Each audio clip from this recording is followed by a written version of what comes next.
Hello everyone, আসসালামু আলাইকুম। আজকে আমি একটি শপিং ব্লগ নিয়ে হাজির হয়েছি আপনাদের সামনে। এই যে কিছু ড্রেস দেখলাম, এই ড্রেসগুলো নতুন বের হয়েছে, এগুলো খুব সুন্দর চলছে এবার। এই যেখানে কিছু থ্রি পিস দেখলাম,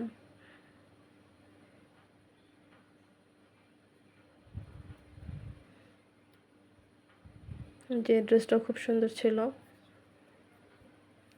আপনারা আমার এই নতুন চ্যানেলটি সাবস্ক্রাইব করবেন, আমার পাশে থাকবেন।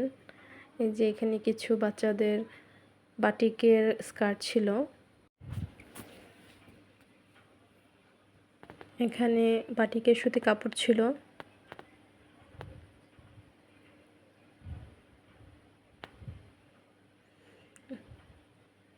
এখানে নকশি কাপড় ছিল। আমরা নকশি কাঁথা নর্মালি দেখি, এটা নকশি করা কাপড় ছিল, কাপড়ের উপরে নকশি করা ছিল, খুবই হেভি কাজ ছিল। এই তো এবার এই শাড়িগুলো অনেক চলছে, শাড়িগুলো দেখলাম খুবই সুন্দর ছিল। এই শাড়িটাও খুব সুন্দর ছিল, ভালো লেগেছে আমার কাছে অনেক। এই তো আমার চ্যানেলটি সাবস্ক্রাইব করে আমার পাশে থাকবেন, আমাকে সাপোর্ট করবেন। আসসালামু আলাইকুম। আজকের ভিডিওটা এখানেই শেষ করছি।